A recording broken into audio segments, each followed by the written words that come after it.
Assalamualaikum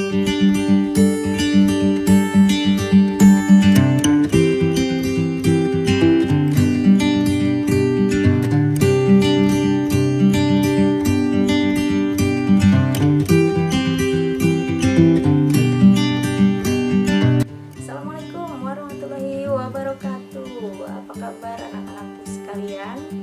Nah, kalian ketemu lagi nih sama Ibu di pelajaran IPA di kelas 8. Mudah-mudahan kalian tidak bosan ya ketemu lagi sama Ibu. Materi apa saja sih akan kalian pelajari di kelas 8 semester 1 ini?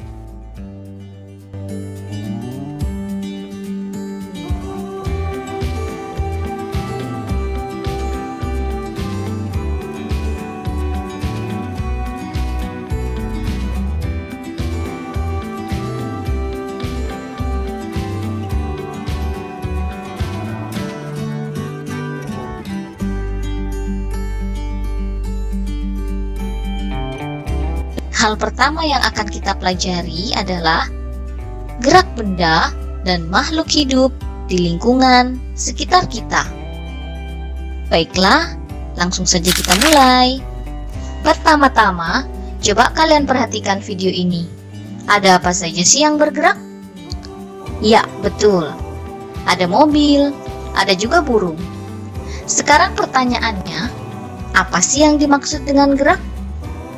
Gerak merupakan perpindahan suatu benda dari posisi atau kedudukan yang satu ke posisi atau kedudukan yang lain. Jadi benda dikatakan bergerak jika posisinya berubah terhadap titik acuan. Titik acuan itu apa sih? Nah, titik acuan itu merupakan titik dilakukannya pengamatan terhadap gerak. Contoh, coba kita lihat mobil ini. Awalnya kita melihat mobil ini berada di sini. Berarti ini posisi awal dari mobil ya. Kemudian mobil bergerak sampai di sini. Jadi di sini posisi akhirnya. Macam-macam gerak. Nah, macam-macam gerak ini ada dua kategori, yaitu berdasarkan lintasannya dan juga berdasarkan keadaannya. Gerak berdasarkan lintasannya itu ada dua macam. Ada gerak lurus dan juga gerak melingkar. Dikatakan gerak lurus karena lintasannya yang lurus. Ya, contoh, misalkan kalian berjalan lurus ke depan, itu contoh dari gerak lurus. Ya, karena lintasannya lurus. Kemudian gerak melingkar. Gerak melingkar ini contoh misalkan ada motor berjalan melalui tikungan. Berikutnya, gerak berdasarkan keadaannya. Ada dua macam, yaitu gerak sebenarnya dan juga gerak semu. Contoh, pada gerak sebenarnya, ini misalkan pada ibu berjalan ke depan. Berarti pergerakan ini adalah pergerakan ibu menjauhi papan tulis. Ketika ibu mundur ke belakang, ini pergerakan ibu mendekati papan tulis. Contoh lainnya, misalkan mobil bergerak meninggalkan garasi. Nah, itu adalah contoh dari gerak sebenarnya. Oh iya, ada juga yang dinamakan gerak semu loh. Gerak semu itu merupakan gerak tidak sebenarnya. Jadi, benda akan terlihat bergerak padahal dia diam. Contohnya, ketika kalian sedang berkendara dengan keluarga kalian, naik mobil atau naik motor misalkan. Kemudian coba kalian perhatikan pohon yang ada di pinggir jalan. Pohon itu akan terlihat bergerak, padahal dia diam. Oke, sekarang coba kita perhatikan gambar ini. Nah, dari rumah ke toko kue itu 10 km. Kemudian ada mobil yang akan bergerak dari rumah menuju toko kue. Itu artinya mobil ini menempuh jarak 10 km. Jadi, bisa kita simpulkan, jarak merupakan panjang lintasan yang ditempuh oleh benda. Bisa dipahami ya? Oke, selanjutnya kita bahas perpindahan. Perpindahan merupakan perubahan posisi suatu benda terhadap titik acuannya dengan memperhatikan arah perubahan posisi benda tersebut. Jadi, Perpindahan ini hanya memperhatikan posisi awal dan posisi akhir benda. Perpindahan ini termasuk besaran vektor ya, karena dia memiliki nilai dan arah. Contohnya langsung saja kita lihat mobil yang tadi. Jadi, mobil itu perpindahannya 10 km ke arah timur. Sekarang coba perhatikan. Jika mobil tersebut bergerak dari rumah menuju toko kue, kemudian kembali lagi ke rumah, maka perpindahannya 0. Mengapa demikian? Karena posisi awal dan posisi akhir mobil sama. Agar kalian lebih memahami materi yang tadi Ibu jelaskan, di sini ada contoh soal yang akan Ibu bahas. Ya, contoh soalnya adalah sebuah mobil melaju dari rumah ke arah timur sejauh 3 km. Kemudian berbelok ke arah selatan sejauh 4 km menuju toko kue. A. Tentukan jarak yang ditempuh mobil tersebut dari rumah ke toko kue. B. Tentukan perpindahan mobil dari rumah ke toko kue.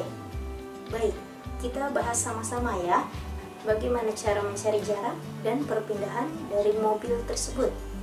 Tapi sebelumnya kita gambarkan dulu arah mata angin untuk mempermudah kita untuk mengetahui berapa jarak dan berapa perpindahan sesuai dengan arahnya.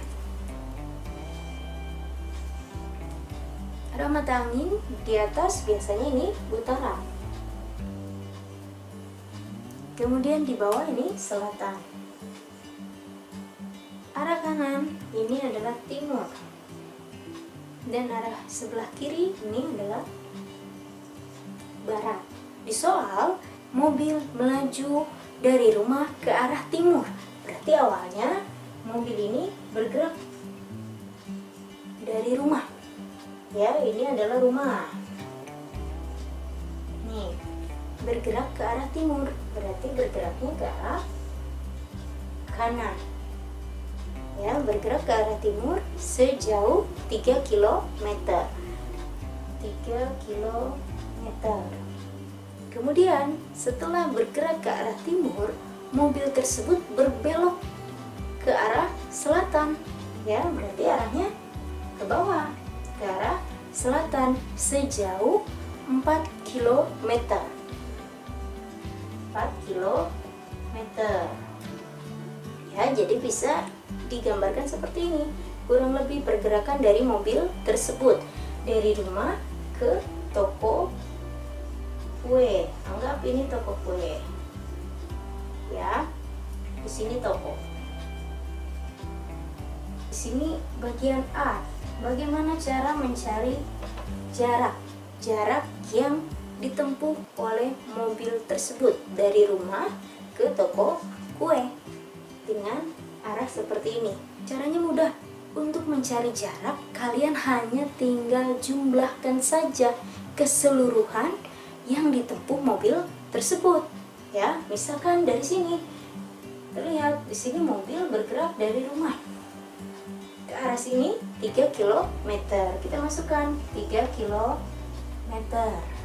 Setelah bergerak atau melaju sejauh 3 km, belok ke selatan sejauh 4 km. Tinggal jumlahkan saja 4 km.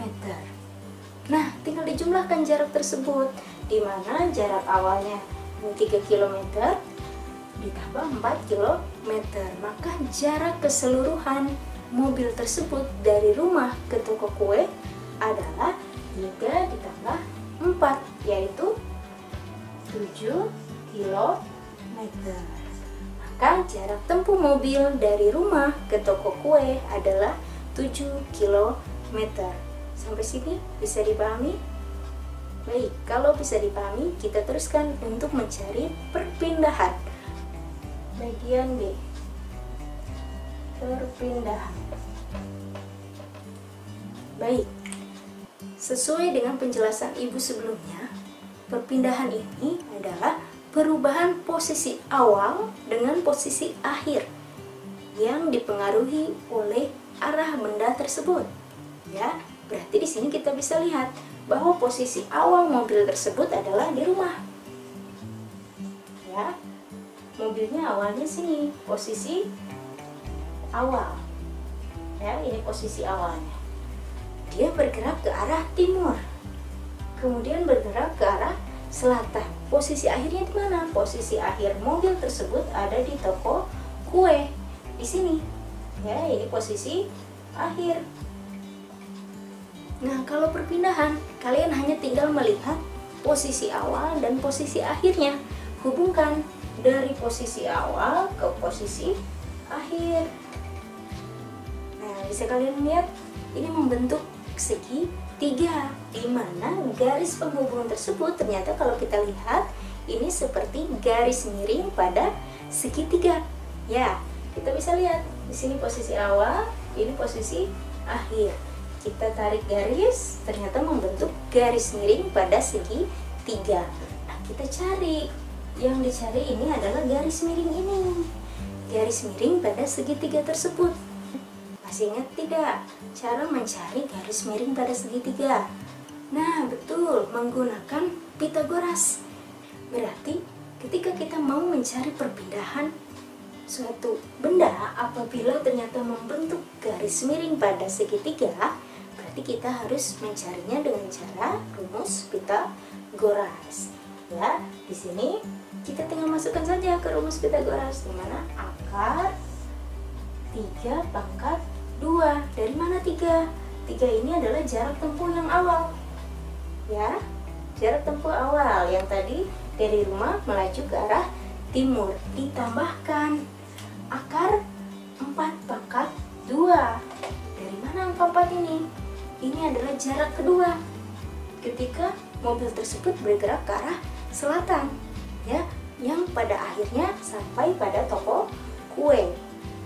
Ya, dari sini kita sudah masukkan nih ke rumus Pythagoras. Tinggal dihitung, ya. 3 pangkat 2 berapa? 3 pangkat 2 9. Tuh, ditambah 4 pangkat 2 berapa? 16, betul. Tinggal jumlahkan, 9 ditambah 16 berapa? 25. Ini masih ada akarnya ya. Berarti akar 25. Akar 25 berarti 5. Jadi hasilnya ini 5 km. Ya. Jadi perpindahan mobil tersebut dari rumah ke toko kue, yaitu dari titik awal ke titik akhir, yaitu sejauh 5 km yang didapatkan dari perhitungan Pythagoras. Kenapa menggunakan rumus Pythagoras? Karena titik awal dan titik akhirnya ini membentuk garis miring pada segi 3. Bisa dipahami ya sampai sini ya. Nah, mungkin untuk kalian bisa lebih memahami bagaimana mencari jarak dan perpindahan. Nah, berikut ini Ibu ada latihan soal nih. Ada 2 soal yang perlu kalian kerjakan. Ya, silahkan kerjakan di buku IPA kalian. Ya, nanti hasilnya diupload pada link yang nanti Ibu share di grup IPA. Bisa dipahami ya? Baik, berikut ini adalah latihan soal yang perlu kalian kerjakan. Ya, Ibu bacakan ya. Sepeda motor melaju dari bengkel ke arah selatan sejauh 6 km. Kemudian berbelok ke arah timur sejauh 8 km menuju rumah sakit.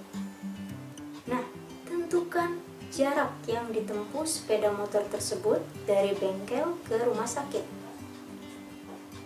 Kedua, tentukan perpindahan motor tersebut dari bengkel ke rumah sakit.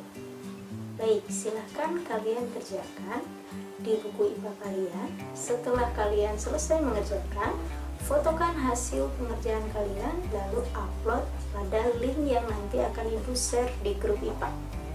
Mudah-mudahan apa yang kalian laksanakan hari ini bisa bermanfaat untuk kalian.